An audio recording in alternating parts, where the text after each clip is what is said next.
इसमें परिवारवाद के एग्जाम्पल तो है। जी बताएं कहाँ पे?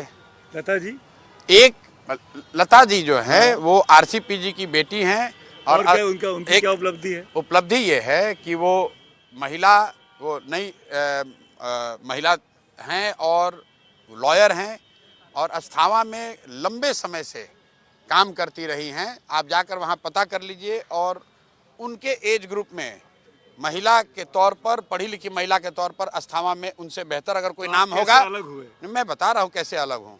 यही तो वो लोग गिनाते हैं जब तो वो आप परिवारवाद में देते हैं। केसी सिन्हा लड़ रहे हैं, वो आप नहीं देख रहे हैं।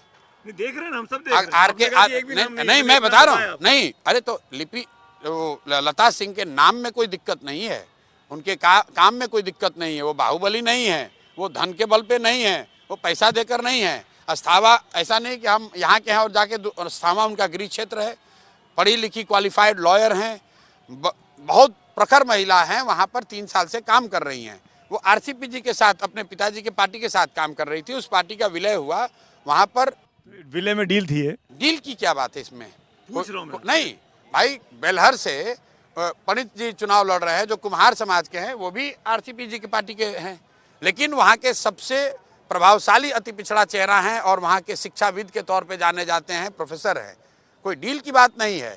जो खगड़िया से महिला चुनाव लड़ रही जयंती जी, वो भी आरसीपीजी के साथ काम कर रही थी और वहाँ समाज में सबसे प्रखर महिला के तौर पर उनका नाम आया, तो वो चुनाव लड़ रही है। इसमें डील की कोई बात नहीं। ऐसा किसने टिकट दिया? ऐसा किस लिए टिकट दिया? क्योंकि समाज में उन्हीं का नाम आया है, क्योंकि वो लोग वहाँ काम कर रहे हैं, समाज के लिए दिन रात उन्होंने एक किया है, बिहार को सुधारने के लिए, अपने क्षेत्र को सुधारने में लगे हुए, इसलिए उनको टिकट दिया है। ठीक है, मैं आपसे प्रोग्रेसिव की बात इसलिए पूछा था, मुझे इस बात से थोड़ी निराशा हुई जब कास्ट वाइज ब्रेकअप नाम दिया गया। क्यों निराशा हुई? क्योंकि आपका मतलब नहीं सधा। इतने दिन से आप कह रहे थे कि तो पीके पांडे हैं, तो अब जब आप देख रहे हैं कि सामाजिक न्याय का ढकोसला करने वालों का चरित्र उजागर हो रहा है, कि अति पिछड़ा की बात करने वाले नीतीश कुमार ने कभी अगर 30% भागीदारी अति पिछड़ों को दी होगी तो हमें दिखा दीजिए। आपको नाम उसमें बता रहे हैं। गो विधानसभा है, वहाँ से दुखारी जी, 70 साल से ज़्यादा उम्र है उनकी, इतने गरीब हैं कि उनको एक गाड़ी भी अगर लेके प्रचार करना है तो उसको जनसुराज को देना है। 20 वर्ष से उसको नीतीश कुमार ने अति पिछड़ा का चेहरा बनाकर मगध के क्षेत्र में घुमाया है, लेकिन पहली बार टिकट उनको जनसुराज ने दिया है। तो अति पिछड़ा और मुस्लिम को देकर के आपने नीतीश कुमार और आरजेडी दोनों को टारगेट किया। भाई उसमें क्या आपको जनरल वर्ग के लोग नहीं दिखे? जो हमने कहा कि जिस समाज की जितनी संख्या है उस समाज से उतने काबिल लोगों को निकाल कर टिकट दिया जाएगा। लोगों ने कहा रही तो कह रहे इतना लोग कहाँ है? मैंने दिखाया। अगर परबत्ता से विनय कुमार बरई लड़ रहे हैं, विनय कुमार, तो इसलिए नहीं लड़ रहे कि वो बरई है, वो इसलिए लड़ रहे हैं कि जिस आरजेडी में 15 साल उन्होंने अपना जीवन खपाया और बरई समाज के चेहरे के तौर पर काम किया, आरजेडी ने टिकट किसको दिया? जो जदयू में एक बड़े नेता हैं, बड़े बाप के लड़के हैं, करोड़ों में डील करके उनको टिकट दे दिया। और जनसुराज किसको टिकट दिया है? जिस व्यक्ति के पास साइकिल से जो चलता है, 15 साल आरजेडी ने उससे सामाजिक न्याय के नाम पर झंडा धुलाया और वो आदमी आज हमारे पास नहीं आया है। 3 वर्ष पहले उस आदमी ने अपना पार्टी छोड़ा, हम लोग के पास आए, वो हमारे पार्टी के वहाँ के अध्यक्ष थे, वो चुनाव लड़ रहे हैं। यूथ और जेनजी कोई इसमें? आप देखिए, जेनजी देखिए ना भाई, जागृति ठाकुर चुनाव लड़ रही हैं। जागृति ठाकुर सिर्फ कर्पूरी जी की पोती नहीं हैं, वो डॉक्टर भी हैं, पढ़ी लिखी महिला है, मोरबा में महीनों से काम कर रही हैं, तो वो जेनजी नहीं है वहाँ। लेकिन सिर्फ जेनजी नहीं है, आप मटिहानी देख लीजिए। आईजीएमएस, आप बिहार का राजनीति कवर करते रहे, आईजीएमएस के सबसे प्रसिद्ध डायरेक्टर के तौर पर अगर किसी डॉक्टर की चर्चा है तो डॉक्टर अरुण हैं। इतने ईमानदार व्यक्ति की उनकी छवि है। मटिहानी में जहाँ बाहुबली ही लड़ते हैं, हम भी भूमिहार लड़ा रहे हैं, लेकिन वो भूमिहार लड़ा रहे हैं जिसके चरित्र पर कोई उंगली नहीं उठा सकता है। अब अगर आप ऐसे लोगों को नहीं देंगे वोट, तो ये प्रशांत किशोर पर अब बोझ नहीं है, ये बिहार के लोगों के कंधों पर बोझ है। तो जाएगा जेडीयू और आरजेडी ही पहले सबसे पहले टारगेट। अब फिर आपको वही बात जाएंगे। बिहार के भ्रष्ट नेता लोग कह रहे किसका ज़्यादा कटेगा? दोनों का कटेगा। बिहार की जनता के लिए एक नई व्यवस्था का आगाज हो रहा है, दोनों का कट रहा है। और जितनी बात आप लोगों ने अटकलें लगाई थी कि किसका कटेगा, किसके हिसाब से टिकट देंगे, आप देख रहे हैं कुछ सीटों पर आपके समझ से एनडीए को नुकसान होता दिख रहा होगा, कुछ सीटों पर आपको महागठबंधन का नुकसान होता दिख रहा है। क्योंकि हम लोग किसी के नुकसान के नजरिए से टिकट नहीं दिए हैं, हम लोग बिहार के फायदे के नजरिए से टिकट दिए हैं। क्या आपको लग रहा है इससे बिहार का फायदा होगा? आपको लग रहा है कि अगर- आपकी लिस्ट अच्छा, से आपको- आपकी लिस्ट से बिहार को क्या फायदा होगा? आप देश के बड़े पत्रकार हैं, केसी सिन्हा जैसे व्यक्ति अगर विधायक बनकर आएंगे, अगर कल की व्यवस्था में हिस्सा बनेंगे तो उससे फायदा होगा कि नुकसान होगा?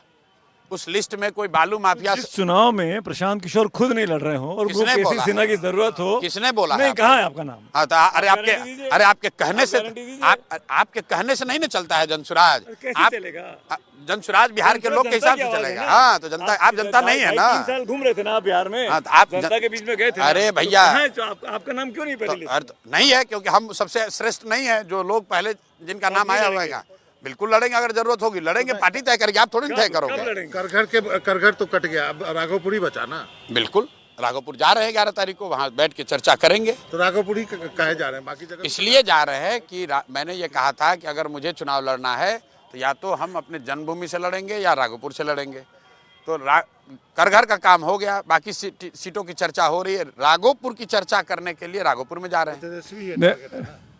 अब फिर देखिए, अभी तो कह रहे नहीं लड़ेंगे, आप कह रहे हैं कि तेजस्वी टारगेट है। अरे भैया, आप समझ लो, अभी 5 मिनट पहले बोले नीतीश टारगेट है, अब कह रहे नहीं, मैं नीतीश। तो अभी भी कह रहा हूँ कि अगर आप मेरे भाई साहब बहुत दिन बिहार आए नहीं है, थोड़ा दिन बिहार आप घूमिए। जो चाहे कह लीजिए मुझे, आपकी हाँ, स्टाइल है ये हाँ। मीडिया पे हावी होने की। बिल्कुल, आज से नहीं, तो पिछले कई सालों से आप देखा। दबा थोड़ी दीजिएगा नहीं, हमको। आप थोड़ी दबा देंगे हाँ, हमको, हम तो- भी पूछेंगे हाँ, आपसे। तो पूछिए सवाल। आपने कहा कि आप सवाल कहाँ पूछ रहे हैं? आपने कहा कि आप जनसुराज बना रहे हैं, आप बिहार को बदलना हाँ, चाहते तो हैं। अरे तो डांट क्यों रहे हैं? नहीं, तो सवाल आप पूछने तो दीजिए। हड़काए जा रहे हैं, आपके जैसे घर में- आप जैसे लग रहा आपके घर में है। खड़े नहीं, हैं तो आप हड़का लेंगे नहीं, हमको। आप हड़काने की कोशिश, आप एनडीटीवी का लेके खड़ा हो जाएंगे तो हम आपसे डर नहीं, जाएंगे। बिल्कुल मत डरिए। सवाल हो पूछिए, रहा है। सवाल आपने पूछिए। कहा- आपने कहा जनसुराज बना रहे हैं, बिहार को बदलना चाहते जी। हैं। तो आप बिहार को बदलना खुद क्यों नहीं आगे आ रहे हैं? अरे तो आगे हम नहीं, तो आप आगे आप हैं। नहीं, आप कहाँ हैं? आप पूरे चुनाव लड़ेंगे। अच्छा, हम नहीं आप हैं। रिमोट कंट्रोल अच्छा, सरकार चलाएंगे। अच्छा। आप बाला साहब ठाकरे तो बनेंगे। कौन बोला है कि हम सरकार में आएंगे? आप कुछ जो बताइए ना। लोग चुन कर आएगा आप बनाएगा। लड़ेंगे तब तो आएंगे ना अरे विधानसभा में। आप क्यों व्याकुल हुए जा रहे हैं? अब आप क्यों व्याकुल हो रहे हैं? नहीं हूं मैं व्याकुल। नहीं, बिल्कुल तो मत होइए। जो बिहार की जनता जनता देख रहा है प्रशांत किशोर को दुनिया भर में, वो व्याकुल ना हो। उसको आपसे ज्यादा समझ है। क्या समझ है? उसको बताइए। ये समझ है कि किसको जिताना है, किसको हराना है। आपका नाम क्यों नहीं? आप अभी कन्विंस नहीं कर पा रहे। फिर आप नहीं, आप जबरदस्ती उसे कीजिएगा, उससे कुछ होगा आपका नहीं। नाम क्यों नहीं है? आपकी आप समझाइए ना, आप सुनिए ना, पत्रकारिता की जो आपकी शैली है, ये दबंगई मत नहीं, कीजिए। मेरी यहाँ कोई दबंगई नहीं। 243 सीट जनसुराज तय करेगा कि कौन लड़ेगा, आप नहीं तय करेंगे और आपका कैमरा नहीं तय करेगा। ठीक है, मुझे अपने एक आध दो कैंडिडेट से मिलवा सकते हैं अभी आसपास। अरे हम सब है। किसी से मिला, यहाँ मिल लीजिए हमसे, हम एक एक कैंडिडेट को जानते हैं, आप पूछ लीजिए, हम बता देते हैं कौन है वो और क्यों है कैंडिडेट। कुछ जब आपका जब वहाँ पार्टी का प्रेस कॉन्फ्रेंस हो रहा था, कुछ बगावत के सुर भी सुनाई दिए। हालांकि बिल्कुल भाई, अब इतना बड़ा 1.5 करोड़ लोगों का दल है। आप लोग पहले कहते इनको तो प्रशांत किशोर को उम्मीदवार नहीं मिलेगा, ये देखिए कैसे चढ़े हैं। कब लड़िएगा, कब बिहार को सुधारेगा? 3 वर्ष से खून पसीना हम बिहार में बहा रहे हैं और ये आके हमको सिखाएंगे कि बिहार का सुधार करने के लिए आप कहाँ हैं? अगर आपको प्रशांत किशोर नहीं दिख, अभी कल तक कहते खाली प्रशांत किशोर दिख रहे हैं, अब कह रहे हैं प्रशांत किशोर नहीं दिख रहे हैं। कोई दूसरा सामने आ जाए तो दिक्कत, मैं सामने आ जाऊं तो दिक्कत। यहीं पे एंड करते हैं, तो इसका मतलब प्रशांत किशोर का चुनाव लड़ने का ऑप्शन खुला हुआ बिल्कुल खुला हुआ है। राघोपुर क्यों जा रहे हैं? है। सही बात। प्रशांत जी नाराज है क्या? अरे नहीं, जबरदस्त आप सुनिए, ये नाराजगी दूर करिए। एक आखिरी सवाल जाते जाते खत्म करिए। आपका दुश्मन नंबर 1 कौन है इस चुनाव में? बिहार के भ्रष्ट नेता हैं, बिहार के वो लोग हैं जिन्होंने बिहार को पिछले 30-35 साल में बिहार देश का सबसे गरीब और बदहाल राज्य बनाया है। एनडीए या इंडिया?